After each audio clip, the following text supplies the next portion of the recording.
Buenas tardes, soy Carla Urbina, miembro de la Comisión de Desarrollo Sostenible Local de la Academia de Ingeniería y Hábitat y coordinadora del evento llamado Seminario de Diseño y Planificación del Paisaje.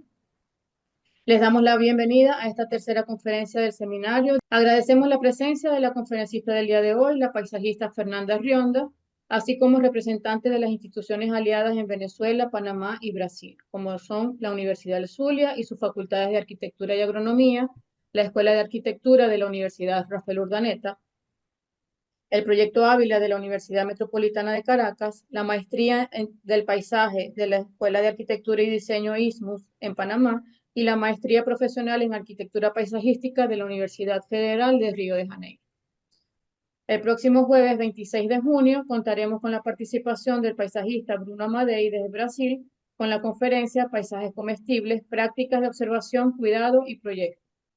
Siguiendo el programa del seminario, el día de hoy tendremos la oportunidad de conversar con la paisajista Fernanda Rionda desde México con la conferencia Experiencias de Diseño y Ejecución de Jardines Naturalistas. A continuación, el presidente de la Comisión de Desarrollo Sostenible Local de la Academia Nacional de Ingeniería y Hábitat, el doctor Oscar Grauer, presentará un resumen del currículum de nuestra conferencista de hoy. Buenas tardes a todos. Bueno, ya me presentó doctora Carla Urbina y bueno, lo que quiero decirles es que esta es una de muchas comisiones dentro de la Academia de la Ingeniería y el Hábitat. Somos tan solo una de 19 comisiones. Nuevamente, bienvenidas y bienvenidos todas y todos. Para mí es un gran honor presentar a Fernanda Rionda, quien es paisajista mexicana con formación en diplomado en arquitectura de jardines de la Universidad Iberoamericana de México, bibliotetismo y horticultura en la Federación Mexicana de Jardines y Arreglo Floral. Actualmente preside la Sociedad de Arquitectos Paisajistas de México. Fernanda es fundadora de Jardín Sustentable, empresa de proyecto, ejecución y mantenimiento de los jardines que ella diseña como respuesta a una necesidad de ofrecer una opción de diseño de paisaje naturalista en México. Y en este sentido comprendemos que ha sido natural el fundar también el Garden Lab, un vivero especializado en la producción de plantas nativas mexicanas y plantas de todo el mundo que se han adaptado a los diferentes ecosistemas y condiciones, lo que nos indica que puede ser una gran aliada para este programa de viveros ecosistémicos que estamos llevando a cabo nosotros e impulsando en Venezuela.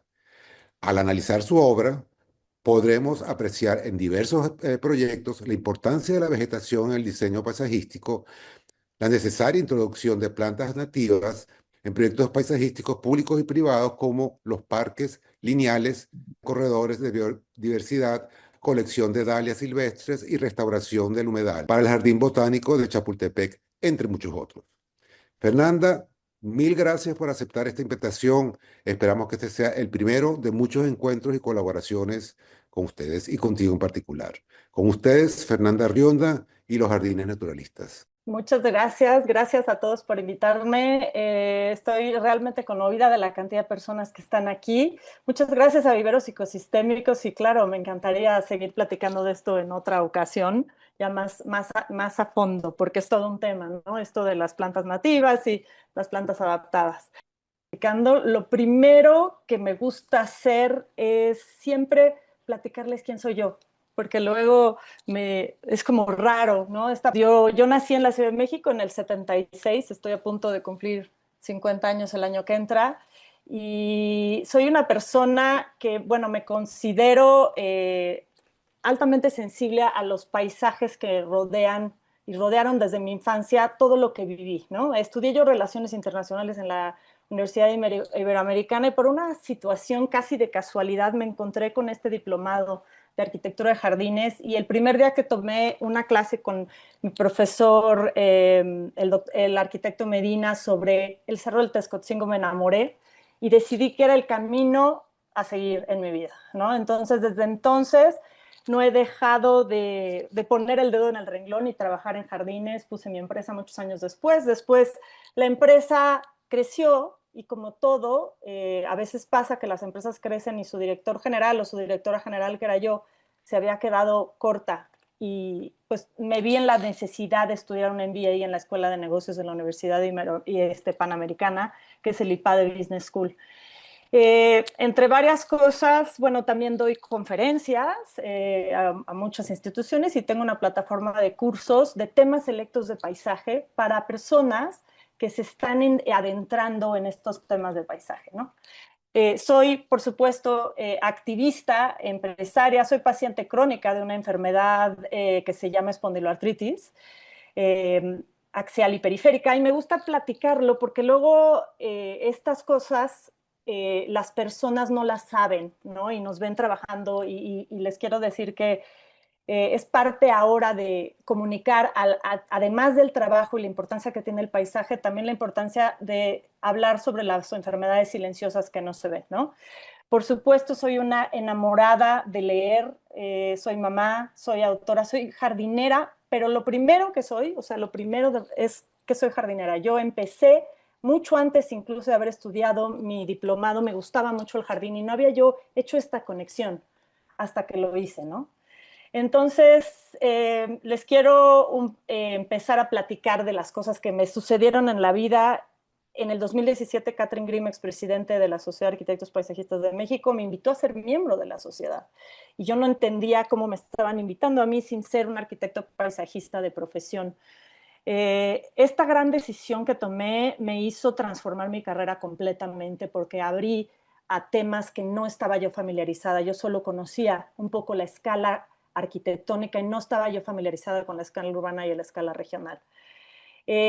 Por azares del destino, hoy me encuentro presidiendo la Sociedad de Arquitectos Paisajistas de México y creo que ya muchos nos conocen y nos vieron en la Bienal Latinoamericana de Arquitectura de Paisaje el año pasado en Medellín, que fue un éxito total. Creo que tuvimos, bueno, más bien les platico que tuvimos de 60 proyectos inscritos en la Bienal antepasada a 130 proyectos inscritos en la Bienal pasada, más que duplicamos la participación y nos dedicamos desde la Sociedad de Arquitectos Paisajistas a comunicar la importancia del paisaje en todas sus escalas, ¿no? Durante la Bienal hicimos una especie de, pues fue como una especialidad. Para mí los viajes son como maestrías vivas, pequeñas maestrías en paisaje, cuando conocemos los proyectos de las personas que intervinieron directamente sobre, por ejemplo, la transformación social y el urbanismo social que lleva funcionando en Medellín desde hace más de 20 años, ¿no?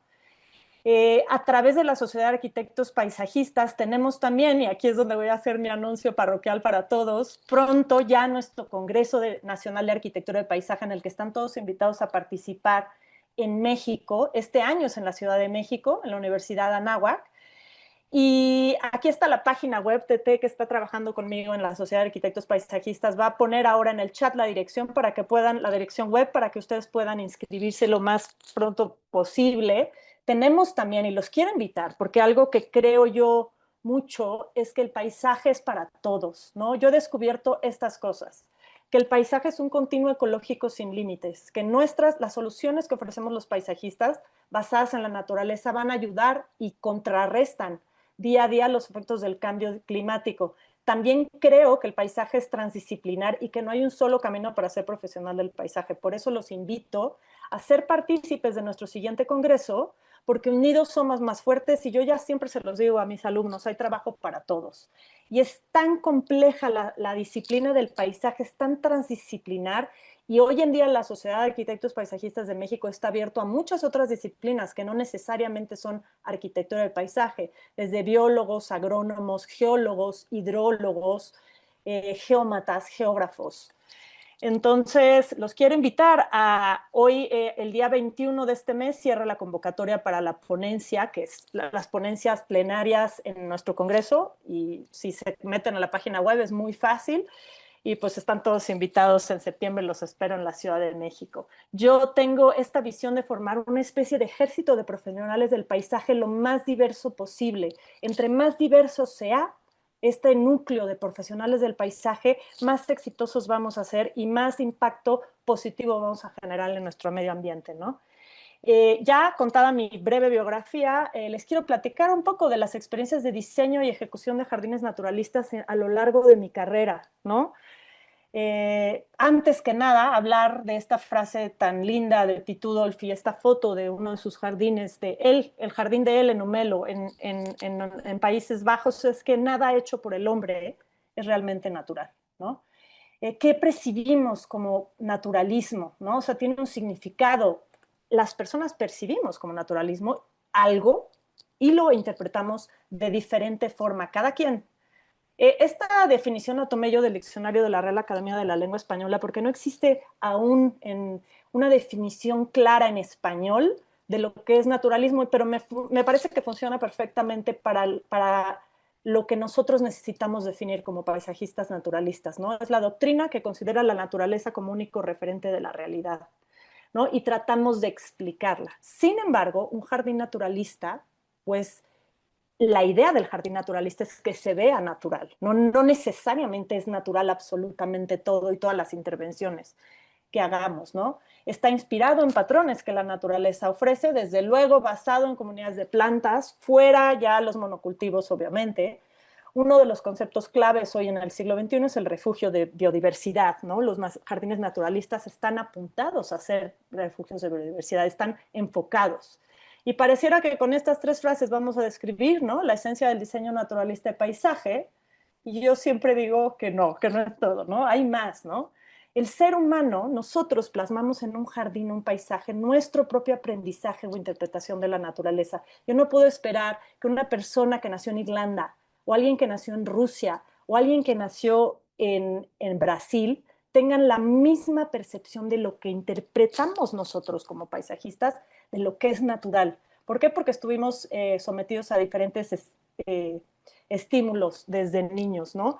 El ser humano frente a la naturaleza siempre ha tenido dos impulsos, ¿no? Bueno, el más importante que estuvo durante milenios obviamente es controlar la naturaleza, los embates de la naturaleza, fuerzas incontrolables, refugiarnos de ella.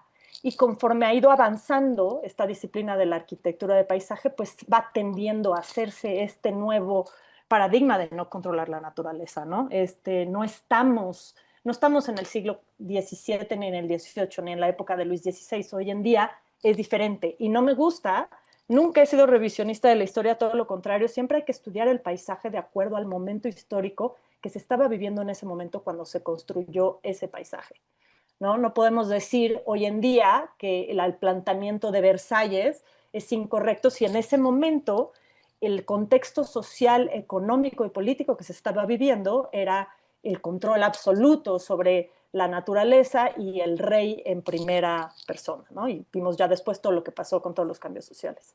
Pero antes, hablar un poco de qué es paisaje, ¿no? Nosotros en la Carta Mexicana del Paisaje de la Sociedad de Arquitectos Paisajistas tenemos una definición, hay muchísimas, pero a mí me encanta esta parte que dice que consideramos que el paisaje es un bien de interés público, independientemente de la escala que sea, aunque sea una escala arquitectónica, es un jardín privado.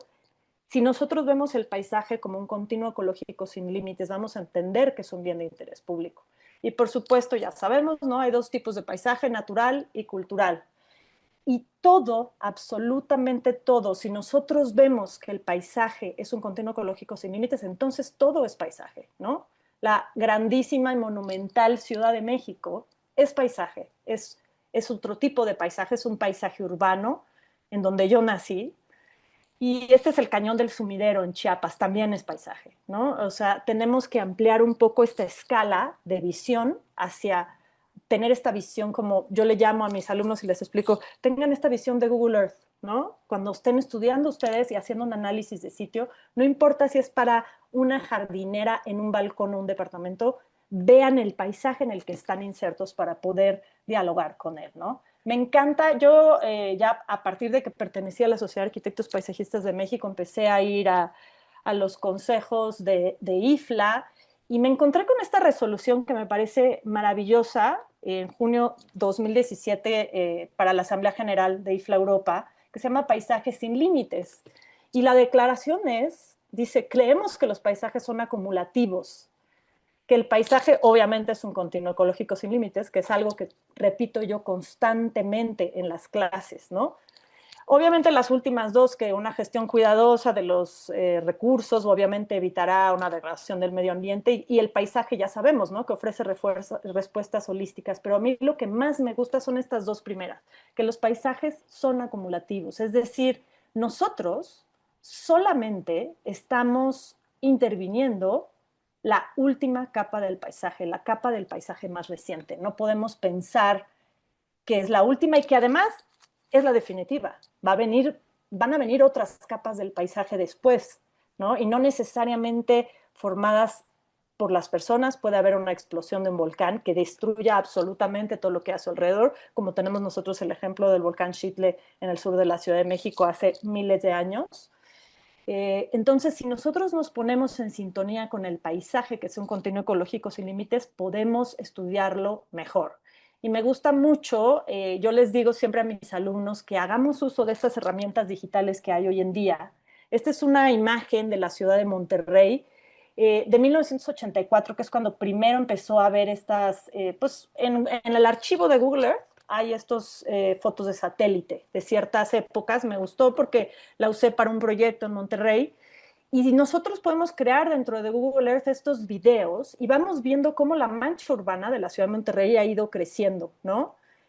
Hacia Apodaca, hay lugares hacia donde no puede crecer, queda clarísimo que aquí hacia el Cerro de la Silla es imposible crecer y hacia ahí no ha crecido, pero ha ido creciendo y invadiendo otras cosas, ¿no? Reservas naturales y demás. Y esto es únicamente, ¿no? Como para ponernos en sintonía, ¿qué ha pasado desde 1984 hasta 2022? Y si lo volvemos a ver, entendemos esta frase de IFLA, ¿no? Que el paisaje es un continuo ecológico sin límites y nosotros mismos somos parte del paisaje. Y esto es lo que me gusta siempre decir.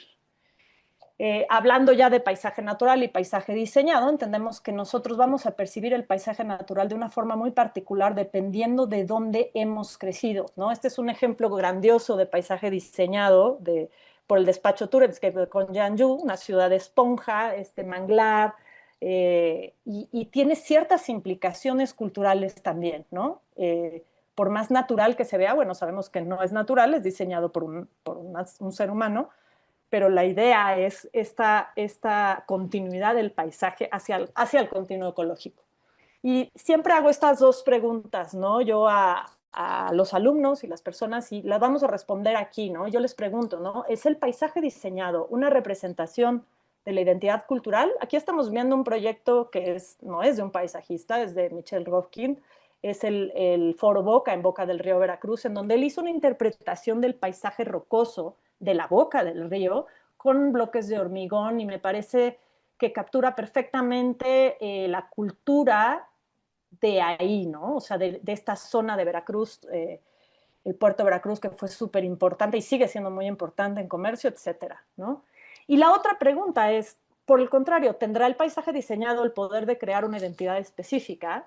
Y yo desde ahora les digo que la respuesta es sí a las dos preguntas, ¿no? Obviamente, ¿no? Este es un ejemplo clarísimo del paisaje ya desarrollado por el proyecto Great to Green en la ciudad de Sheffield, que era una ciudad con muchísimo pavimento y se dedicaron a despavimentar, y una ciudad con una identidad postindustrial muy fuerte y además totalmente bombardeada durante la Segunda Guerra Mundial, porque se producían armas ahí, y que tomó como una identidad arquitectónica pues difusa, con poco interés, algunos edificios lindos, otros no, y hoy en día tiene, a través de este programa que hicieron con un fondo de la Unión Europea, cuando todavía pertenecían a la Unión Europea, hoy es una de las ciudades catalogadas por la Unión Europea como una de las ciudades más verdes de Europa, por lo menos cuando pertenecían, ¿no?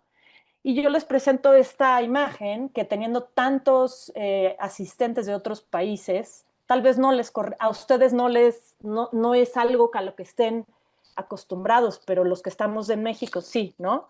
Todas las personas que nacimos en México, particularmente en la Ciudad de México, identificamos este paisaje como parte de nuestra niñez, ¿no?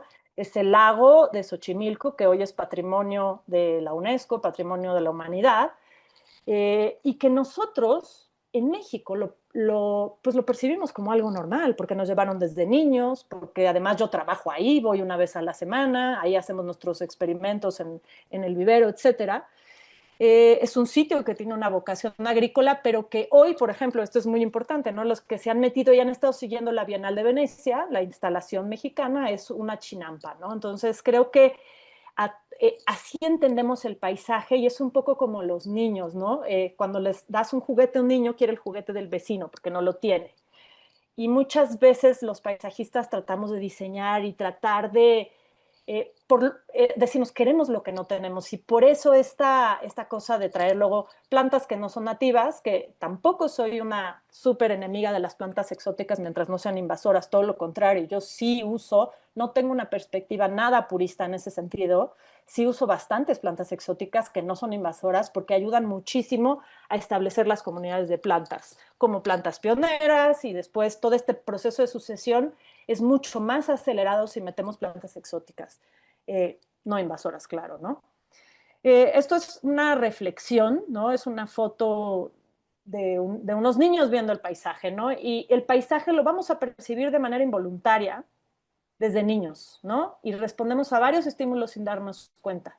Entonces, hay varios ejemplos súper interesantes de paisajes de otros paisajistas que a mí me han impactado. Yo viajé a Chile en el 2022 y conocí este lugar, Los Molles, que es mágico, y después nos llevaron a conocer este otro proyecto de Teresa Muller, o Moller, no, nunca he sabido cómo se dice, disculpas, en el que también tuvimos la oportunidad de recorrer este paisaje rocoso muy similar y va en muy pocos kilómetros de distancia de Los Molles, en donde responde una necesidad humana de acercarnos al mar, pero sin ponernos en peligro de caernos en el mar y ahogarnos y todo lo que sucede en ese mar tan convulso que es esa zona de Chile, ¿no? Yo, en mi opinión, me pareció uno de los mejores proyectos de arquitectura de paisaje que yo he visto sin una sola planta siquiera, cuando yo diseño además 100% con plantas, ¿no? Mi fuerte son las plantas, pero esta es una forma en la que integramos el paisaje que vivimos y conocemos, y como eso, hay ejemplos muchísimos y todos conocemos, yo no la he visitado personalmente, pero todos sabemos de la High Line y cómo este proyecto le dio una identidad particular a un sitio que ya no tenía identidad. Aquí está otra foto más que tomé yo el año pasado en Sheffield, etcétera. Y este es otro proyecto que también conocí el año pasado, bueno, hace 2 años, de Nigel Donnet en el jardín de Bridgewater en el norte de Inglaterra, en el que cualquier persona podría pensar que es un área natural protegida y nada ahí es natural, desde el lago que se hizo en el siglo XVIII hasta la plantación más reciente, Nigel Donnet, que me parece, en mi opinión, yo creo que yo creo que el mejor paisajista naturalista del mundo, porque ya es casi imperceptible la intervención humana o sea, cuando ya el paisaje parece que así estaba desde un inicio, yo considero que los paisajistas naturalistas nos ganamos la medalla de oro, ¿no? Y esto que les voy diciendo es un poco, vamos a ir como en un recorrido de lo que me influenció a mí en la vida para crear los jardines que he estado haciendo y cómo los he ido adaptando conforme he avanzado en mi carrera, ¿no?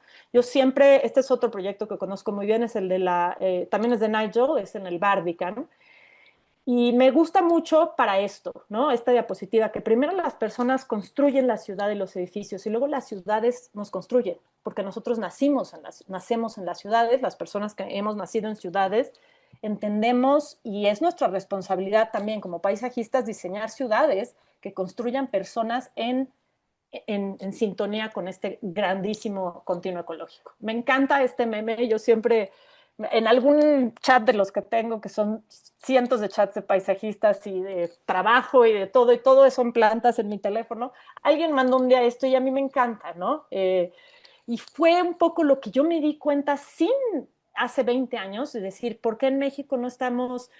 Había muy poca apertura hacia el paisaje naturalista en ese entonces, hace 20 y tantos años cuando empecé. Yo creo hoy en día que esta hiperglobalización de la cual a mí me educaron durante el fin de la Guerra Fría y nosotros aspirábamos a este mundo unificado, la migración libre, que hoy en día la gente como tenemos mucho miedo de la migración cuando ha estado sucediendo durante más de milenios, ¿no? Y las personas se mueven, las plantas también, pero lo que es muy importante es que el paisaje hoy en día, bueno, sí tiene obviamente repercusiones, ¿no? En todo lo que, o sea, lo que diseñemos en paisaje puede gestar o anular otros seres, ¿no? Microscópicos o no microscópicos, y tenemos una responsabilidad ética ineludible. Hoy en día lo que yo veo es en Instagram, en Pinterest, no me dejarán mentir, se ven todo el tiempo, se ha estado hasta creando una especie de estética de Instagram, de Pinterest, de proyectos de arquitectura, de todo, ¿no? De moda y de todo. Pero hablando de arquitectura, antes era mucho más fácil ver una foto y ver una foto de Luis Barragán y decir, esto está en México. hoy siento, bueno, lo vemos, ¿no? Las características de la arquitectura hoy en día, que es mucho más funcionalista que lo que era hace 50 años, o no sé, se percibe un poco así. Vemos y no sabemos si una casa está en Chile, está en Colombia, si está en Holanda o en Rusia, ¿no? O sea, porque hasta Japón. Lo que sí les puedo decir es que el paisaje no miente.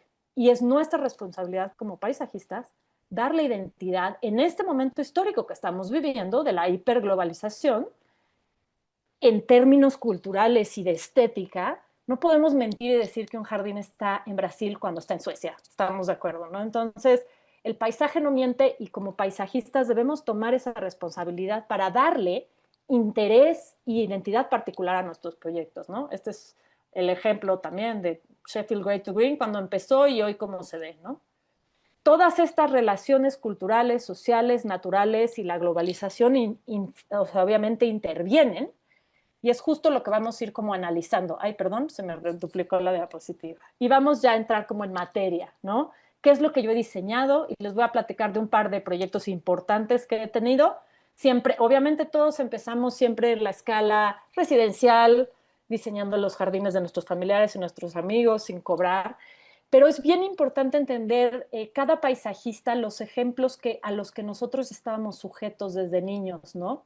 Yo nací en la Ciudad de México, en donde tenemos un estimado de área verde promedio de 7.54 metros cuadrados por persona, que es poquísimo, y además una desigualdad muy grande entre alcaldías. Tenemos alcaldías que tienen hasta 15 metros cuadrados por persona y otras que tienen 2.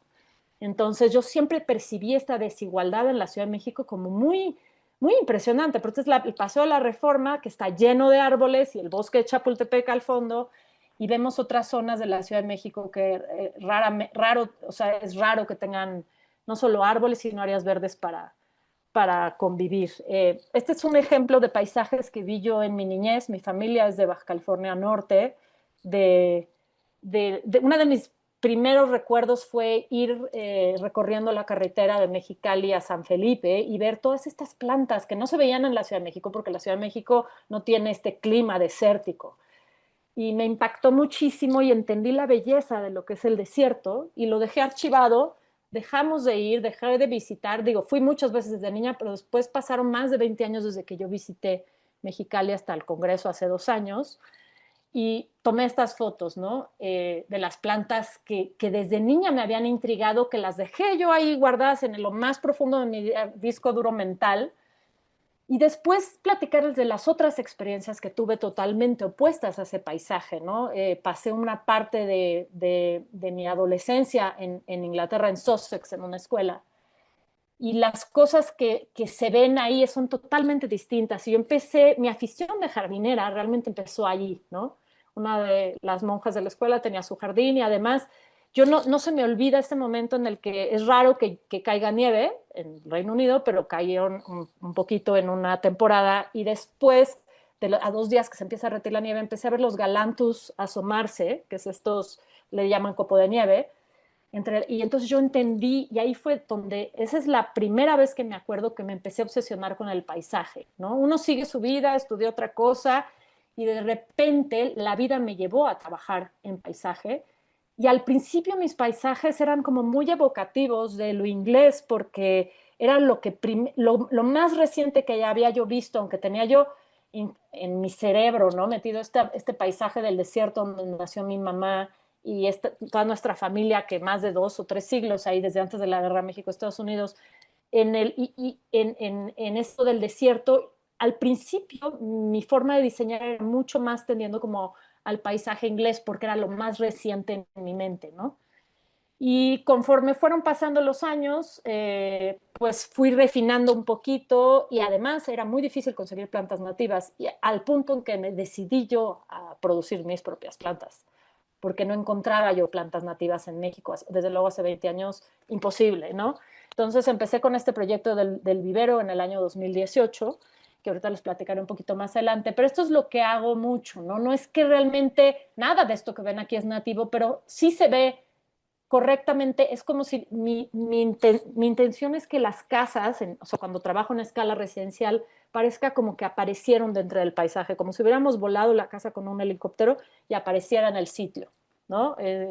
Este es un ejemplo y esto es ya lo más reciente, ¿no? Es como el último jardín que, que están los dos en el mismo lugar, en la Ciudad de México, y tienen una identidad muy diferente, porque una tiene una orientación bajo de los árboles, bosque de pino y encino, y otra tiene una orientación totalmente desprotegida a los elementos, con pocos árboles, y es un jardín de bajo requerimiento de agua, ¿no? Pero vean, considero, ¿no?, que en los dos casos el paisaje se funde con el paisaje circundante, que es una zona protegida, ¿no?, una barranca, como le llaman en la Ciudad de México, que además tiene un campo de golf, pero tiene toda esta parte de encino, sobre todo, y de pino, donde pues no se puede intervenir. Esto ha sido un poco lo que he vivido yo, y considero que, bueno, conforme he avanzado, pues mis paisajes se van viendo todavía más, como más, tratamos de que sean como más sofisticados y más, plantaciones más uno a uno. Aquí estaba la diapositiva que les platicaba yo de las áreas verdes de la Ciudad de México, y es importante ver otras ciudades, ¿no? Esta es la ciudad estamos viendo aquí Guanajuato, Silao, y cómo hay diferencias y todas las cosas que pasan, las superficies de áreas verdes por cápita de la Ciudad de México, pues son como muy diferentes. Y este es un estudio que me encanta de un académico en la ciudad de León, que especifica que el nivel de marginación es muy bajo cuando está cerca de áreas verdes. Todo esto verde que ven es el nivel de marginación muy baja contra las áreas verdes que son lo negro. Entre más lejos estás de las áreas verdes, el índice de marginación sube. Y eso es lo que trato yo de explicar, ¿no? Se vuelve un enclave de vida vegetal, y aunque estemos trabajando en la escala residencial, que es la más chica, y la arquitectónica, eh, es muy importante. Y hablando ya del espacio público, mi primera intervención en el espacio público fue en el humedal del Jardín Botánico del Bosque de Chapultepec. Y ese fue un proyecto interesante porque es un plan maestro de Mario Shetman, y que se restauró a través de un festival que se llama Festival de Flores y Jardines de la Ciudad de México. Y me dieron este espacio a intervenir, y yo lo hice en conjunto con Diane Minter, mi maestra de plantas acuáticas y estanques. Y me dijo: Fernanda, no tiene caso restaurar este estanque si tenemos el lago mayor del bosque de Chapultepec atrás a menos de 100 metros. Le dije: tienes toda la razón. Además teníamos un presupuesto limitado, ¿no? Se hacía con donaciones de patrocinadores. Y lo que hicimos fue rellenar y crear un humedal. O sea, no quitamos el plástico, no quitamos nada. Yo recibí el espacio así. Si bien el planteamiento del plan maestro es magistral, y el mismo Mario después visitó el lugar y le encantó, estaba pues abandonado, porque luego pasa eso con los proyectos, y eso es algo que me gusta mucho tocar en estos temas de colegas latinoamericanos. Pasa en todos nuestros países, y los gobiernos a veces tienen proyectos a muy corto plazo. Entonces tuvo un periodo el Jardín Botánico del Bosque de Chapultepec que se abandonó por completo, y solamente se quedó este planteamiento del plan maestro, y así quedó después, ¿no? O sea, esto no es un render, se ve un poquito como verde exagerado o azul la diapositiva, pero en realidad así quedó. Hicimos una plantación de plantas. Aquí en este momento no usaba yo ni una sola planta nativa de México, la única que tengo es la pontederia que está aquí, el resto ni una sola es una planta nativa de México, porque no pudimos conseguir en el 2017 las plantas necesarias para este espacio. Y así quedó. Sin embargo, tuvimos la suerte de que nos volvieran a invitar el año siguiente, en el 2018, a diseñar la colección de dalias silvestres del Jardín Botánico del Bosque de Chapultepec, y este fue el resultado, ¿no? Ahí fue donde empecé con este proyecto de las dalias, y Jerónimo Reyes, un colega que probablemente muchos conozcan aquí, incluso es uno de los investigadores más prominentes de México, tiene ahora un género en su nombre, la Jeronimoa.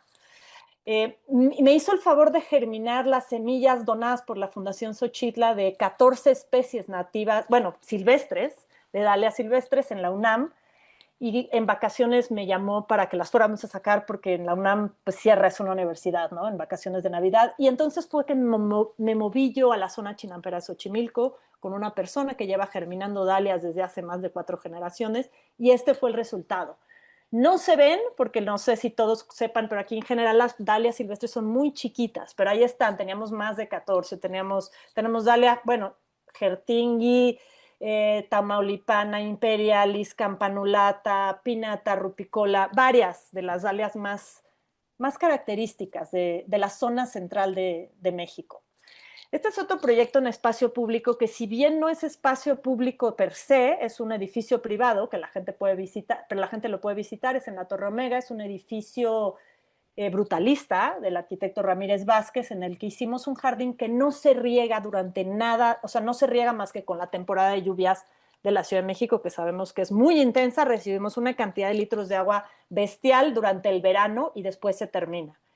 Sí se regó el primer año, pero aquí es donde les digo que hice uso de muchas plantas nativas de México, pero también de otras africanas, que no son invasoras, porque, por ejemplo, teníamos ganas de usar Euphorbia antisifilítica, pero está en peligro de extinción y, desde luego, absolutamente prohibido la comercialización de esa planta. Entonces, la sustituí con Euphorbia tirucale. Dietes bicolor, me gusta mucho meter porque tiene esta apariencia de pasto sin ser un pasto, y es africana, desde luego. Pero tengo varias plantas nativas de México, como Pitocaulon precox, la famosísima flor de mayo, un montón, pastos nativos, que son Nacella tenuísima, tenemos, y no salen en esta foto porque no estaban en floración, pero Sprechelia formosísima, Hymenocalis, varias plantas bulbosas, y es el chiste de este jardín es que no se toca. Es casi de mantenimiento mínimo, se hace mantenimiento cada 6 meses o una vez al año, de yerbe, y le puse una capa de grava de 10 centímetros. No estoy diciendo que la capa de grava de 10 centímetros sea ideal para todos los jardines, pero en este contexto urbano es ideal porque es muy complejo regar, hay muy poca agua y funciona perfectamente bien, y además las plantas no se pudren en el verano, ¿no? Cuando cae todo el exceso de agua.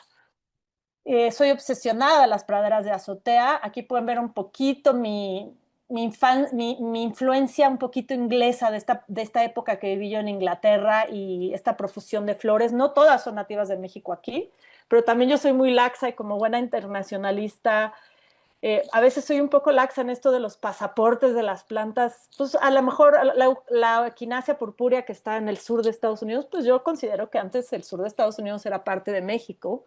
Entonces no soy tan, o sea, no soy tan purista en eso, ¿no? Y en el momento, yo creo firmemente que en el momento en que los paisajistas entendamos que las plantas no se limitan a fronteras geográficas o políticas, vamos a hacer mejores paisajes. Incluso dentro de las mismas plantas nativas de México pueden ser invasoras en algunas regiones, algunas plantas, y no porque sean mexicanas, quiere decir que no van a ser invasoras, porque tienen el pasaporte mexicano, ¿no?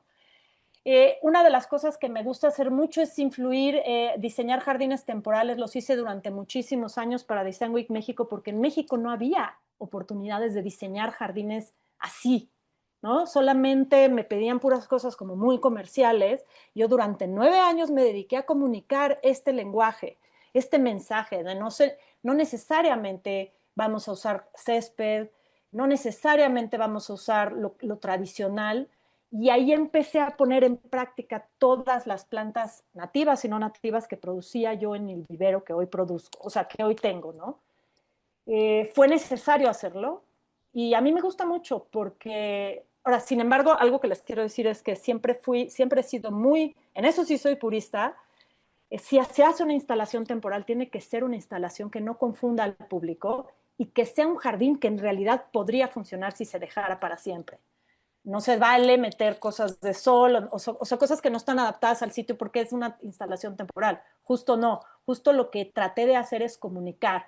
Este fue el primer año que más del 80% de las plantas que metí ahí ya eran producidas por nosotros en el vivero. Y tenemos un montón de tajetes, desde luego con mis reglas, ¿no? Ahí medio rotas, que pues las rudbeckias, las equináceas, algunas plantas nativas de Inglaterra interesantes como Lignis floscuculi. Y esto considero yo, ¿no? Me gustaba mucho comunicar esto, el antes y después, la tragedia del jardín poco biodiverso, si es un desierto verde o no. Tampoco me gusta mucho usar la palabra desierto aludiendo a que es un enclave de poca biodiversidad, porque ya vemos, y los que conocemos bien el desierto sabemos que no, hay desiertos muy, muy biodiversos, pero para el público en general funciona mucho esto, ¿no? Aquí están todas las plantas. Teníamos Dahlia imperialis aquí, se las pueden ver ahí salpicadas en la parte de atrás, que normalmente está en floración en la temporada de noviembre en México y en otras partes del país, en Veracruz. Y estos son los ejemplos que fui haciendo poco a poco y a base de estar comunicando año con año, hacía yo esto, ¿no? Vean esto, el clásico jardín, y vean cómo queda después, ¿no? En este hicimos uso de, bueno, fue una instalación temporal con 80 árboles, 9,000 plantas, sistema de riego, y se fueron volviendo tan sofisticadas que tuve que poner un límite y decir, esto ya no es tan sostenible porque tenemos un impacto en la huella de carbono muy alto, tantos fletes de plantas, etcétera, van y vienen, todas las plantas se reciclan y se llevan después con clientes, obras, o etcétera, no es que se tiren a la basura, pero me lo replanteé yo como decir, ahora esta fue la última instalación temporal que hice yo muy compleja, y cuando me invitaron a la del año pasado me di cuenta que no había mucho que hacer ahí, que ya el paisaje de por sí era hermoso, ¿no? Estábamos cerca de un área natural protegida, no había ni que pintar bardas, tapar nada, y decidí hacer una cosa que mucha gente consideró una locura, que era una instalación temporal de semilla. Todo lo que ven ahí germinó de semilla in situ, 2 meses antes de la instalación, y estuvo un mes expuesta al público.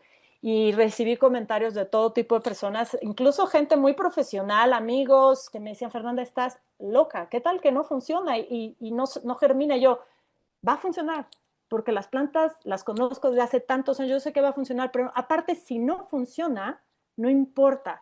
El mensaje de este jardín fue que el jardín no es un producto terminado, el jardín es un proceso, y la gente lo percibió así. Ahora, sí metí algunas plántulas muy chiquitas para que fuera un poquito más diverso, ¿no? Todo lo que ven aquí como ya más crecidito las metí de charola, pero el resto, fui a la central de abasto de la Ciudad de México, compré semilla de chía, que es una salvia hispánica, por ejemplo, linaza, y los pregerminamos en agua, en cubetas, 4 o 5 días antes, y en un mes germinaron, y digo, en un mes, así se veía. Yo creo que fue un éxito el proyecto, porque habla de eso, ¿no? El jardín es un proceso, nunca es un producto terminado, y hice muchísimas fotografías de dron y demás del proceso para que la gente lo terminara entendiendo, ¿no? Y aquí el impacto en la huella de carbono fue mínimo, porque ni siquiera quité las plantas, las dejé ahí, no te puedes llevar estas plantas a ningún lugar, o sea, están germinadas in situ, imposible, muchas eran anuales, lo único que me llevé fue la grava y los tronquitos a un jardín de un cliente que lo quiso exactamente igual. Y he tenido 2 proyectos ya para terminar y puedan hacer sus preguntas muy interesantes con la empresa, con Grupo México, la empresa tiene entre sus grupo de empresas, tiene una que se llama Ferromex, que es de ferrocarriles, y me presentaron este caso que es súper interesante de un tren histórico que les compraron o les donó el Museo del Ferrocarril, estaba totalmente en un abandono absoluto, y ellos quisieron rescatar la identidad histórica de este tren de la Revolución Mexicana, que era del presidente Venustiano Carranza. Y me pidieron lo iban a poner en el centro de donde está su andén para el Tequila Express, que es un tren que sale, es un tren histórico también que sale de la ciudad de Guadalajara hacia la ciudad de Tequila, y es como para turistas totalmente, ¿no? Y me pidieron poner ese tren con unas macetitas de flores enfrente, y yo les dije, no, entonces tenemos que darle una identidad histórica a través del paisaje, este tren. No se trata de poner macetitas de flores. Y a veces es difícil con los clientes, y esto es algo que les quiero comunicar, son como tips que me han servido a mí para poder vender un proyecto de paisaje y que lo entienda un cliente, porque yo le estaba tratando de explicar que quería un paisaje, un pastizal mexicano, y todos los que estamos aquí van a entender que es indiscutible su belleza, pero los clientes no son paisajistas, no son académicos del paisaje, no entienden. Para ellos es, ay, Fernanda, esto parece como el monte, esto no. Y entonces, uno de los consejos que yo les doy a todos los paisajistas que están aquí, alumnos, cuando tengan que comunicarle a su cliente una idea así, háganlo a través del arte. Y inmediatamente se hace una conexión. Yo les presenté estos cuadros de José María Velasco, es de los más importantes pintores. De hecho, va a tener, o no sé si ya está en Londres, en la Royal Academy, una exposición muy importante. Y es de los paisajistas, esto sí, de pintar paisajes, más importantes de la historia de la pintura en México, ¿no? Y él lo que hizo, le fascinaba, obviamente, el paisaje. Son muy representativos de las pinturas de los dos volcanes del Valle de México, o sea, el Popocatépetl y el Iztaccíhuatl. Y también era un obsesionado de las plantas. Entonces, hacía especies de ilustraciones botánicas, pero no, o sea, en comunidad, ¿no? No por especie. En el momento que yo le presenté a mi cliente esto, aceptó y dijo, Fernanda, tienes toda la razón, hagámosle un pastizal al tren, se lo merece, y listo. Entonces se los comparto porque a veces puede ayudar mucho a los clientes a entender. Porque esto que es lindo, y lo entienden ustedes y lo entiendo yo, a veces los clientes no lo entienden, ¿no? La paleta vegetal, aquí sí metimos muchas más plantas nativas de México, pero sigo haciendo uso de mis plantas africanas favoritas. Ya las llamo así. Si en algún momento detecto que tiene potencial invasor, obviamente se quitan de mi paleta vegetal. Por ejemplo, la crocosmia, crocosmiflora en Inglaterra está prohibidísima. Pero en México no resulta ser invasora porque no recibe una humedad constante. Sí recibe mucha humedad en verano, pero no es esta humedad constante que por eso la vuelve tan invasora en Inglaterra, en Londres y todo esto. Así quedó recién plantado. ¿Qué hice? Quité 40 lugares de estacionamiento, escarbamos, no nos llevamos el cascajo a ningún lugar, se quedó ahí como material filtrante y transformamos lo que era pues un estacionamiento en una cosa ya netamente cultural y que la gente va, la visita y es una especie de museo del ferrocarril dentro de las instalaciones de este lugar que es este Ferromex, ¿no? También me pidieron, este ya es el último proyecto, es bastante rápido, ya trabajando con ellos vimos, tienen la zona donde están los trenes, ¿no? Me pidieron un andador para los trabajadores de ferrocarril. Y yo lo que hice fue proponerles un parque lineal, no nada más un andador con también florecitas alrededor, porque esa es un poco la visión que la gente que no entiende de paisaje tiene, ¿no? Hazme un andador súper lindo, Fernanda, con florecitas a los lados. No, tenemos que conectar una parte del edificio corporativo donde ellos hay un comedor y comen y la escuela de maquinistas. Entonces les voy a platicar un poquito. Se los presenté así, ¿no? Era su 25 aniversario de la empresa hace un par de años. Y yo empecé haciendo una investigación, obviamente, de la acción ejercida del ferrocarril sobre el territorio, y me entrevisté con las personas y el usuario del parque, ¿no? El usuario del parque era el trabajador del ferrocarril, que es una persona muy particular porque las gentes que viven a bordo de un tren, a veces son 3 generaciones atrás y han estudiado en la escuela de maquinistas para operar los trenes y viven a bordo de un tren casi 365 días del año en una vida que debe ser muy dura, pero algo que hacen es observar paisaje.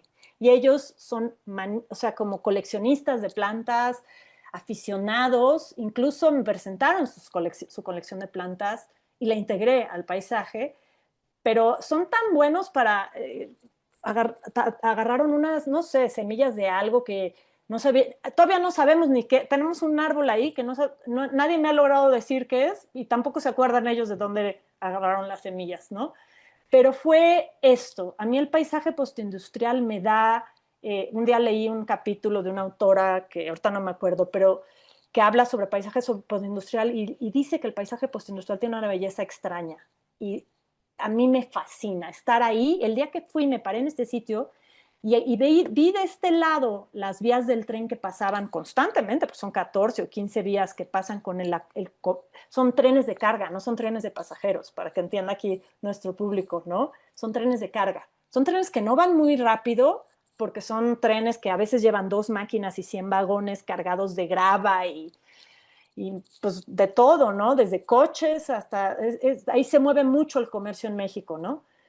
Y me fascinó. Yo dije, aquí tenemos que hacer un proyecto, ¿no? Entonces me alié con Fortino Acosta, que tal vez muchos conocen como uno de los profesores del curso que doy en línea de la escuela EVAC. Y Fortino me ayudó a diseñar todo lo que es el hardscape de ahí del proyecto y yo, bueno, la plantación, ¿no? Teníamos como referencia, habíamos visitado juntos un año antes este parque en Quilapilún, en Chile, de la minera Anglo American, y también eso funciona muy bien a veces con los clientes, decirles, mira, tu competencia ya hizo esto, ¿no? Es como presentarle a un hijo un juguete que alguien más tiene, es igual. lo visitamos y nos gustó muchísimo lo que habían hecho ellos, ¿no? Entonces me entrevisté, aquí estoy, me está platicando este trabajador del ferrocarril, que además es un hombre grandísimo, estuvo muy pendiente de la ejecución del proyecto y me enseñó todas las plantas que ellos habían colectado a lo largo de él. Su papá era ferrocarrilero, su abuelo era ferrocarrilero. Entonces, en la medida en que nosotros entendemos la identidad del usuario, les podemos crear y complementar ya con educación ambiental, ¿no? ¿Qué hicimos? Esta es la foto del paisaje del parque lineal ya recién plantado y como les digo siempre a mis alumnos y a mis clientes, el peor momento de un jardín es recién plantado. Parece que ni plantamos nada, pero sí, está todo, lo que pasa es que es una foto de dron. El hardscape del proyecto se hizo como paralelo a las vías del tren y es una belleza, ¿no? Así estaba el contexto. Esto es una foto de Google Earth. Me gusta mucho usar, nos gusta mucho usar Google Earth. Fortino hizo todas estas interpretaciones del Google Earth y qué materiales íbamos a usar. Y que creo que les puedo decir que ha sido de los proyectos más divertidos de mi vida, porque además lo teníamos que construir en mes y medio para la inauguración y nos fuimos ahí a plantar. Él estuvo casi el mes y medio completo, yo estuve 10 días intensivos plantando, ya lo último, ¿no? No les voy a hablar tanto de esto porque si no, no terminaríamos nunca, pero es un poco para que vean cómo hicimos paralelo al planteamiento de las vías del tren. Eliminamos una vía y ahí se hizo el parque. 70% softscape, 30% hardscape. La paleta vegetal, sí ya tenemos aquí ya más de un 90% plantas nativas de México. ¿Y cómo logramos esto? Porque no es fácil. Necesitábamos 70,000 plantas y en Guadalajara simplemente no existen proveedores que nos provean estas plantas. Entonces, algunas las compramos a un vivero que conocemos muy bien y tal vez conocen ustedes también, que se llama Paraíso Colibrí, que es de Rocío Meneses, una bióloga espectacular que ha hecho un trabajo y recibido varios premios por su trabajo creando jardines para colibríes. Ella me vendió algunas plantas, conseguimos semillas a través de biólogos, etcétera, y bueno, fuimos parte de Grupo México tiene viveros, tiene 6 viveros a nivel nacional que se llama, y tienen un programa que se llama Mexicanos Sembrando, en el que donan a asociaciones civiles plantas y árboles y demás. Entonces yo les pedí, les dije, si quieren que esto quede en mes y medio, ustedes nos tienen que producir las plantas en sus viveros con las semillas que yo les dé. Y la sorpresa que nos llevamos fue genial. O sea, así como es uno de los grupos más importantes industriales de México, así, con esa misma forma de producir las cosas, orden, profesionalismo, produjeron más de 70,000 plantas y nos entregaron en menos de mes y medio. Fue una locura. Estos son los módulos de plantación, la forma en que plantamos nosotros, ya no hablaré mucho de eso. Estas son cosas, ¿no? Que metimos al Parque Lineal como ejemplos de identidad. Fuimos a Tlaquepaque, que es este lugar donde, bueno, Tlaquepaque y ahí en Guadalajara hay muchos lugares donde se producen macetas de barro, vajillas de barro o terracota, y todo lo que se rompe lo venden para relleno. Lo compramos y lo hicimos como parte de rescatar esta identidad artesanal del estado de Jalisco. Y las personas que caminan en el Parque Lineal van y siguen rompiendo todos estos pedazos de vajillas rotas y es como parte medio didáctica, lúdica, ¿no? Esta es foto de uno de los viveros del Grupo México. Nosotros usamos el de San Luis Potosí. Lo divertido es que llegan las plantas, depende de donde uno las pida. Muchas llegan en ferrocarril, otras llegan en esta sección que tienen ellos, se llama intermodal, de camiones con contenedores de plantas. Y les puedo decir que una de las experiencias más grandiosas de mi vida fue pedir grava para el jardín, de esta misma que usan para las vías del tren, balastro, y me la llevaron en un vagón de tren, abrieron el vagón y salió toda la grava. Es de esas cosas, el sueño de cualquier paisajista en obra, porque a mí lo que me gusta es estar en obra. Estas son la lista de plantas que se llevaron, así estaba el sitio y así quedó, ¿no? Hicimos este parque como hundido, jardín hundido, donde recibía toda el agua, tiene cierta pendiente el lugar, muy poquita, pero se inundaba hasta 1,40 m. Hoy en día las plantas han creado como esta capacidad de infiltración del subsuelo y ya se inunda mucho menos, ahí dice cuánto, ¿no? Ahora sube a 65 centímetros. Aquí está, Y así se ve 9 meses o un año después de plantado. Es una locura, o sea, creció rapidísimo. Y les tengo que decir que hubo pues varios escépticos, ¿no? Desde los mismos ferrocarrileros me decían, pero señora, ¿no va a meter suelo bueno? Aquí es pura grava, puro piedra. Les quiero decir que la plantación no la pudimos hacer ni siquiera con palas, de lo duro que estaba el suelo. Les dije, no se va a mejorar el suelo en absolutamente nada, ni un solo gramo de materia orgánica, porque los pastos tienden a invadir. Y las mismas plantas ya sembradas ahí, ya plantadas, van creando suelo. Y esto es mucho de lo que hago yo. Practico un poco la antijardinería porque estamos muy limitados por paradigmas que vienen directo de la agricultura. Entonces, ahorita les voy a enseñar rápido ya para terminar un video donde pueden ver, miren, este es recién plantado y cómo se ve 9 meses después, ¿no?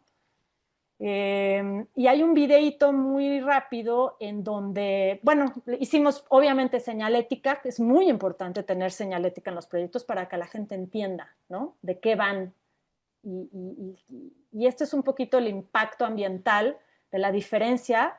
Hay 8 grados de diferencia en temperatura desde que hicimos el jardín hasta el parque lineal a donde no hay nada de plantas. 8 grados es una locura. Y nada, o sea, la integridad espacial es básico, es como la conclusión de esta ponencia, ¿no? Para construir un carácter de identidad local en el contexto de la era actual.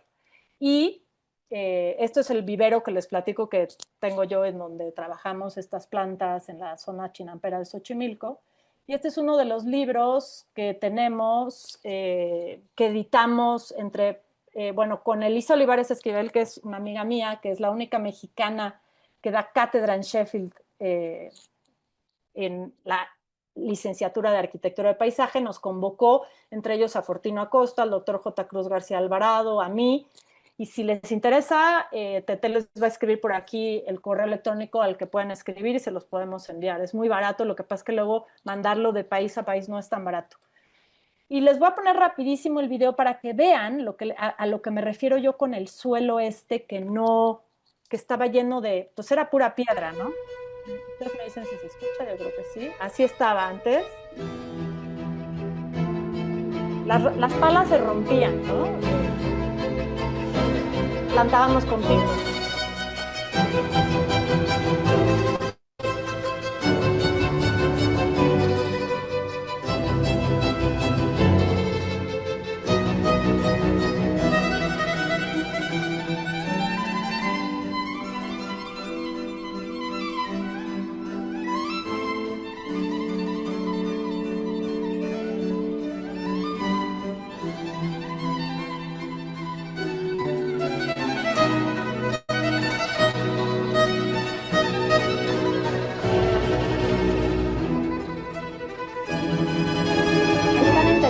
Todas las plantas de los ferrocarrileros, varios nopales o puntias, agaves.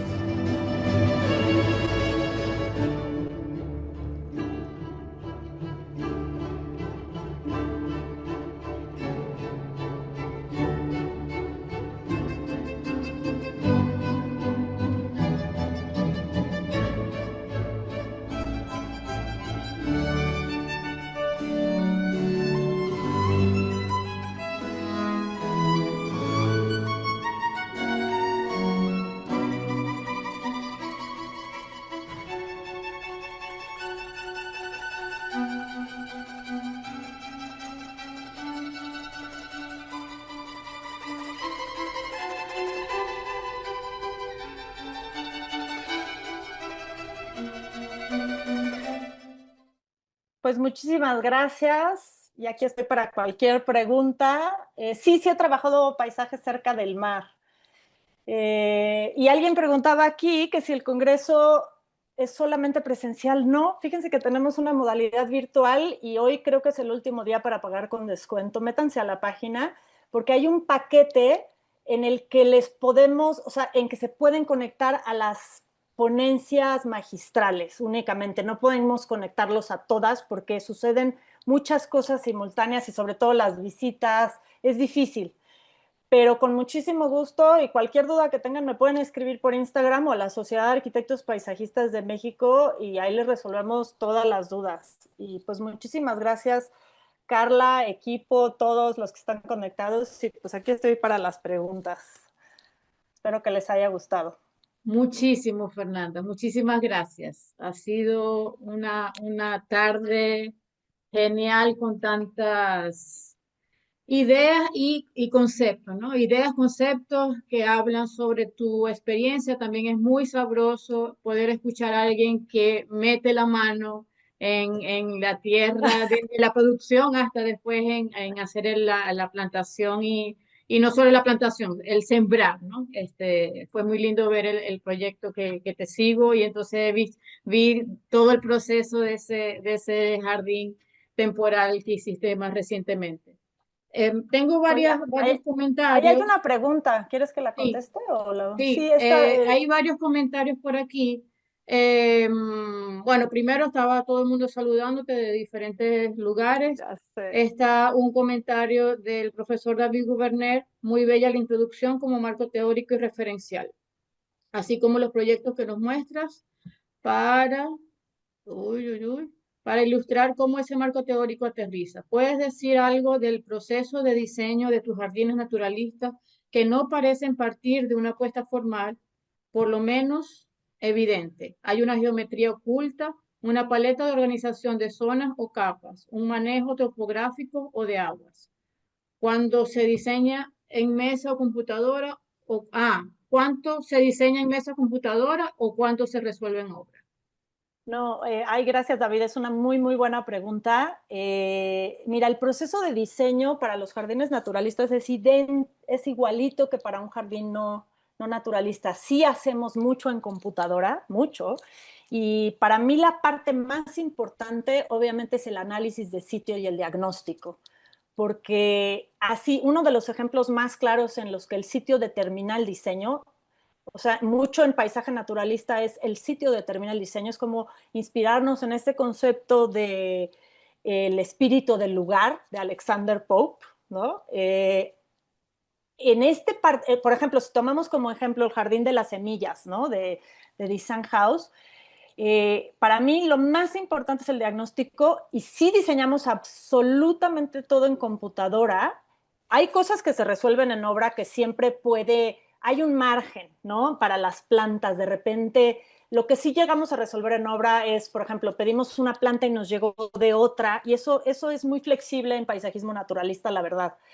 Pero sí hacemos en computadora todo primero, porque se hace, sí viste, ¿no? Cómo tenemos nuestros módulos de plantación súper estructurados, porque para nosotros es muy importante que siempre responda al presupuesto original. Soy muy exigente en los presupuestos y que no se pase por mi culpa un proyecto, ¿no? O sea, sí hay cosas que se tienen que resolver en obra, como los clásicos vicios ocultos, desde luego.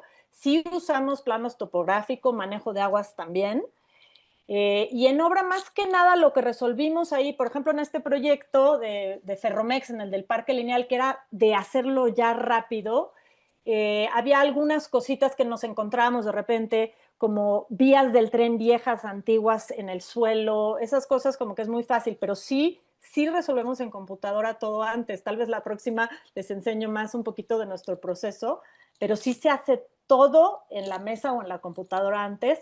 Y en obra, lo que les digo yo a los chicos, a veces llegamos ya con las plantas, a veces hay que hacer cambios, pero es muy leve. O sea, sí soy como muy exigente en eso. Espero que te haya resuelto. Y sabes que creo que lo único que puede ser diferente en que de los paisajistas naturalistas contra los que no son naturalistas es la percepción que tenemos del sitio. Yo, al llegar al sitio, yo ya diseñé, porque para mí lo más importante son las plantas. Entonces, antes de imaginarme el espacio, me imagino la paleta vegetal. En mi cerebro así funciona. Primero va la paleta vegetal, ya la tengo aquí apartada y apuntada, y después ya diseñamos el espacio. Dice Vale. Juan, dice, en la ciudad de Maracaibo hay estructuras que fueron diseñadas sin considerar el elemento de plantas. ¿Es posible agregar a complementos estructurales? Pues sí, muchas veces sí se puede, depende qué tipo de estructura sea, ¿no? Dice, hay alguien, Geraldine dice, muchas gracias por tus tiempos, la ponencia ha sido un gran aprendizaje, qué bueno que les gustó. Dos dudas. ¿Qué desafíos comunes se presentan al diseñar e implementar jardines naturalistas en entornos urbanos y cómo se pueden superar? ¿Y qué papel juegan los jardines naturalistas en la mejora del confort térmico y la eficiencia energética de los edificios? Mira, yo creo que el desafío más común es la percepción del público, Geraldine. Porque en ese proyecto, por ejemplo, que les presenté yo de Nigel Dunnett del Barbican, era un jardín que ya existía y era el clásico jardín podado con fornios y pasto y duranta amarilla y horrible, ¿no? Y a Nigel lo que más trabajo le costó fue la percepción del público de su jardín naturalista, que al principio decían, es que está muy desordenado y está... Yo creo que ese es el desafío más grande en el entorno urbano, desde luego. Ese es el primero. Y se puede superar comunicando. Yo llevo años haciendo esto, como te digo, para mí fue vital estas instalaciones temporales en Design Week, porque entonces vas educando al público en lo que se debe hacer en un paisaje, ¿no? Esa es mi forma de superarla, educar a las personas antes. Si no saben, ellos o sea, tampoco es como su culpa, ¿no? No es que estén peleados con nosotros y quieran evitar que los construyamos de esa forma, simplemente no saben. Entonces, si tú les enseñas, lo entienden y lo aprecian. Y desde luego, obviamente, esto de los jardines naturalistas en la mejora del confort térmico y la eficiencia energética de los edificios, bueno, es importantísima, porque los jardines naturalistas hay muchas cosas que tienen que jardines con monocultivos y demás no tienen, ¿no? El papel es muy importante porque el aumento de biodiversidad es mucho mayor y bueno, la eficiencia energética de los edificios, muchos de los jardines naturalistas que hacemos son obviamente no necesariamente arriba del edificio, a veces abajo y capturan el agua, sí bajan, lo que más baja el nivel de temperatura son los árboles. En este parque lineal todavía no se aprecia porque los árboles, llevamos árboles muy chicos, pero al final es un proyecto a largo plazo en el que los árboles van a proyectar mucho más sombra y vamos a tener que hacer una sucesión interesante ahí abajo de plantas. No, ninguna especie estuvo afectada por, me están preguntando si alguna especie estuvo afectada por el suelo compactado y la contaminación que generan las vías férreas. No, para nada, impresionante. O sea, escogimos especies, mira, uno de mis proyectos referentes, José Rafael, fue haber crecido en la Ciudad de México, conocer esta parte del Pedregal de la Ciudad de México, la sur, ¿no? No sé si estuvieron familiarizados con el premio que le dio la Fundación Carlos Carpa al espacio escultórico en la UNAM, en la Reserva Ecológica del Pedregal de San Ángel. Son plantas que están adaptadas a crecer en la roca. Usé muchas de esas. Yo ya sabía cómo estaba el suelo ahí, para nada, o sea, están adaptadas y con un poquito de suelo, bueno, se dieron impresionantes.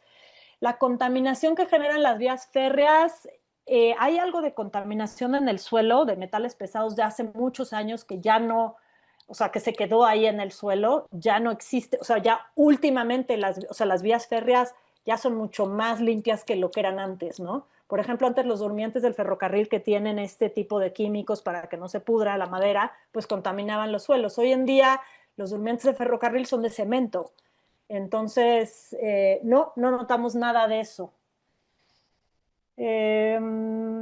Muy buenos días. Los proyectos mostrados son impactantes. Surge la duda de qué manera se pueden diseñar espacios de transición fluidos entre el interior y el exterior a través de jardines naturalistas. Mira, lo más importante es que le digas a tus clientes o que entiendan que el interior, que las plantas no están diseñadas para vivir en una cueva, en el interior. Que no quieran meter cosas que van a funcionar mejor en el exterior, en el interior. Yo muchas veces soy muy estricta con mis clientes que me piden, sí meto plantas en el interior, pero sí soy como muy, muy tajante en esto de que las plantas en el interior no están diseñadas para vivir en una cueva y que tienen que realizar la fotosíntesis. Qué bueno que les gustó, muchas gracias por las felicitaciones. Dice, es un cambio de paradigma. ¿Cómo manejaron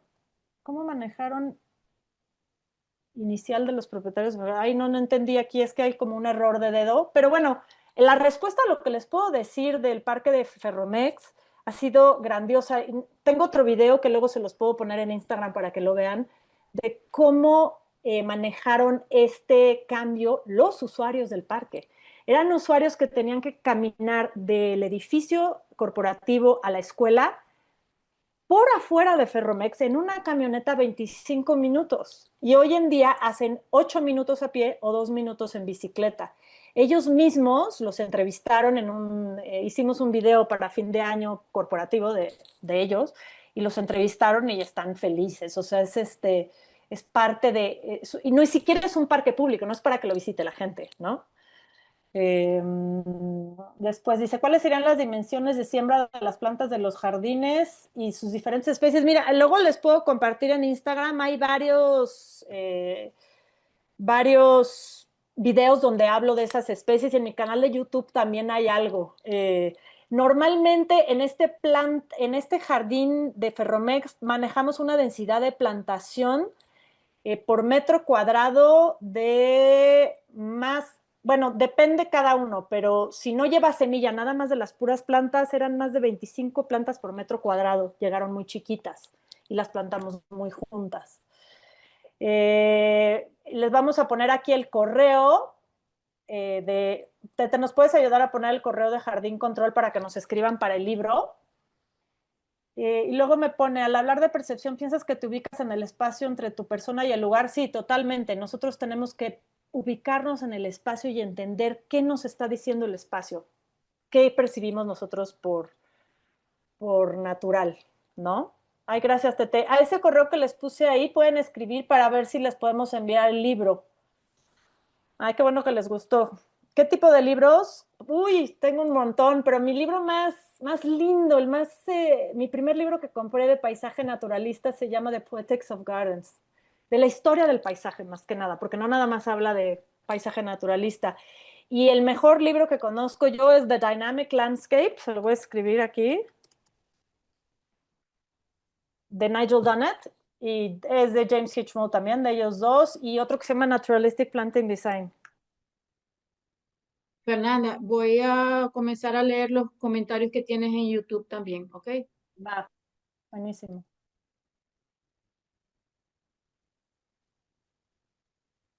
Hay un comentario aquí. Despavimentar, desurbanizar, eso nos urge en todo el planeta.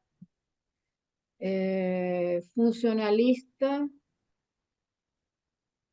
clave para adaptarse, enfrentar y resolver la crisis climática. Son comentarios así.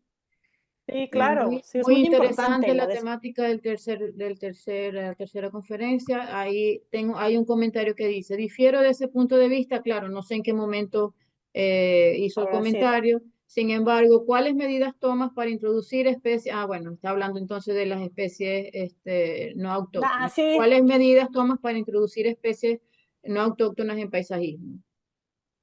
sí, fíjate que me encanta ese debate y qué bueno que lo dijo y que difiere. Yo he visto dos apreciaciones en este debate de las plantas nativas y entiendo por qué en América Latina y Estados Unidos es tan fuerte esta tendencia a no usar únicamente, a usar únicamente plantas nativas, porque son territorios muy grandes en donde todavía tenemos muchos paisajes totalmente no intervenidos por el hombre, o sea, pristinos, no tocados por el hombre. Otra cosa que también les quiero decir es que muchas de las plantas introducidas que han acabado en otras partes del mundo no son introducidas por el hombre, ¿no? Les digo, hay un libro buenísimo de Stefano Mancuso que se llama El viaje de las plantas o algo así. No me acuerdo si se llama así, pero habla de la forma en que las semillas y las plantas viajan a través del mar, del aire, de los animales y de muchas otras cosas, ¿no? Yo un día le hice esa pregunta a James Hitchell sobre un proyecto que estaba trabajando él, creo que en Brasil, en una glorieta de automóviles, y le pregunté, le dije, James, ¿por qué no, cómo le hiciste? O sea, ¿por qué no meter plantas nada más nativas? Y en contextos urbanos es muy difícil replicar lo que existía antes. No únicamente metiendo plantas nativas quiere decir que vamos a poder replicar lo que existía antes, porque ya no existen las condiciones de antes. Y sí creo que es una visión bastante pobre, porque cuando usamos plantas de otros lugares, muchas veces, si no son invasoras, ayudan. Se hace todo un proceso, que eso tendría que ser otra conferencia aparte, para establecer las comunidades de plantas y muchas veces las plantas exóticas no invasoras son de grandísima utilidad. Y ejemplos muy claros de plantas exóticas que se usan en México, que no solo no son invasoras, sino que ya se las asimilamos a la cultura. Por ejemplo, es la Santedeschia etiópica, ¿no? El famoso alcatraz que todos conocemos también a través del arte por Diego Rivera.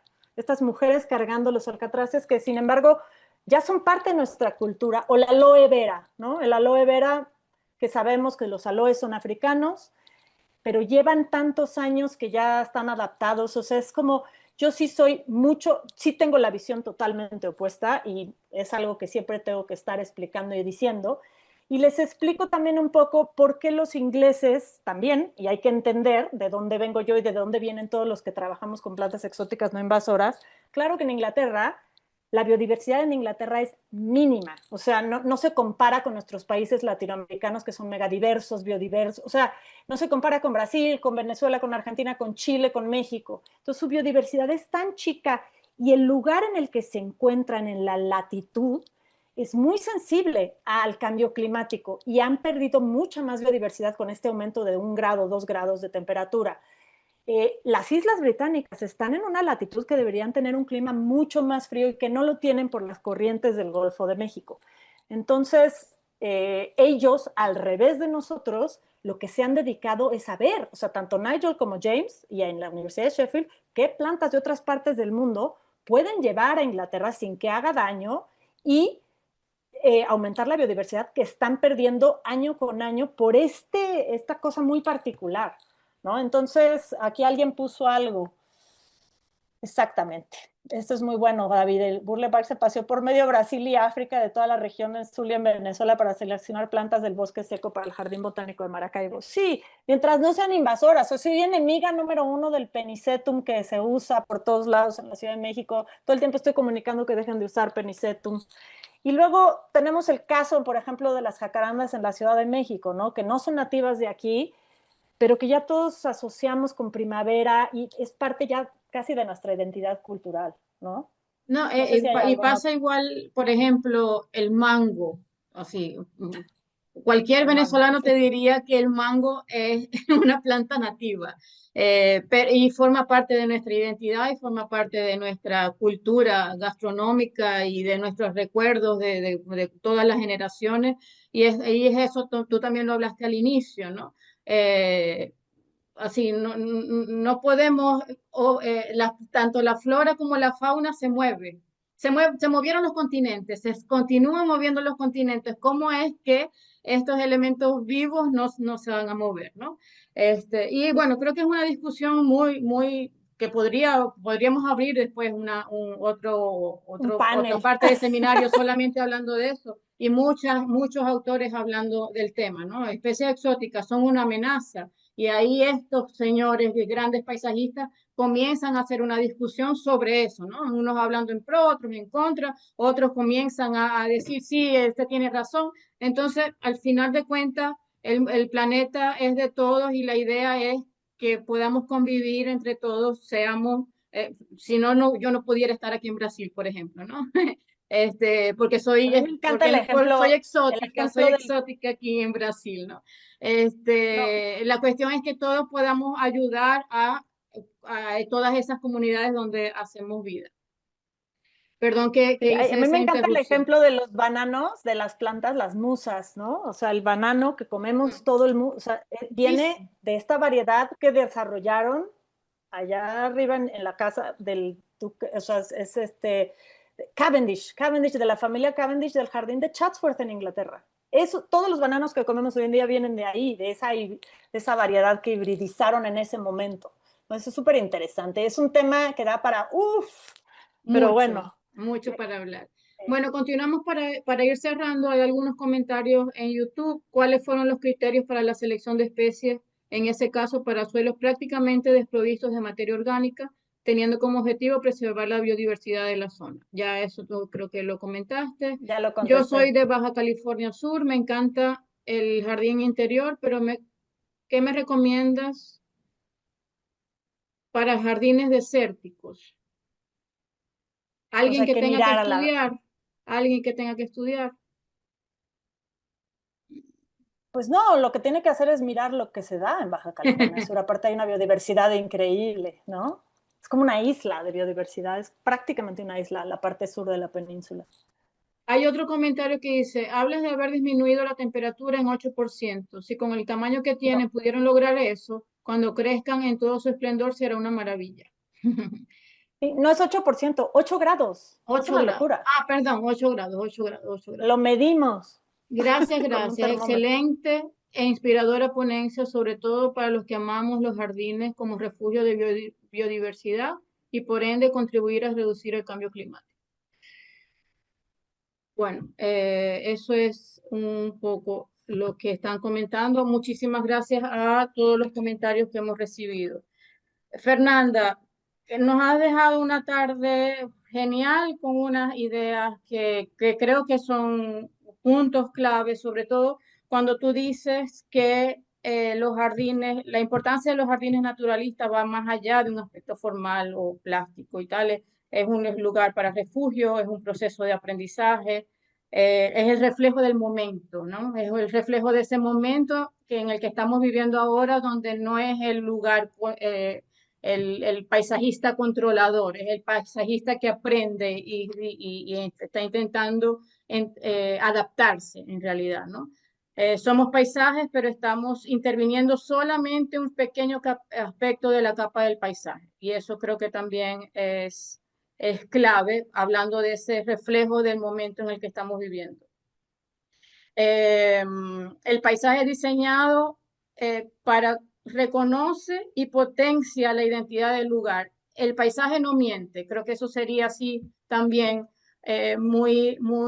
una clave muy fuerte de toda tu conferencia, porque solamente ves una imagen de un paisaje y solamente con el tipo de luz, el tono de luz ya está desvendando de dónde estaría ubicada esa foto, ¿no? Las otras cuestiones, también una cuestión linda que me pareció importante, porque generalmente yo también soy profesora y en las clases de paisajismo, bueno, profesora, vamos a hablar aquí de las plantas, ya va. O sea, cuando estamos hablando de diseño del paisaje, no es solamente el trabajo de selección de especies, es todo un conjunto, ¿no? Y el mostrar ese trabajo de Teresa Moller es tanto como, para mí es como el paralelo de Barragán, por ejemplo, ¿no? De cómo hacer paisajismo sin tener el uso de una sola especie vegetal, por ejemplo, ¿no? Eh, y ahí nos está también diciendo la importancia de todos esos elementos, la luz, el clima, el aprovechamiento, el potencializar esa identidad que ya el paisaje tiene, que en realidad es nuestro trabajo, ¿no?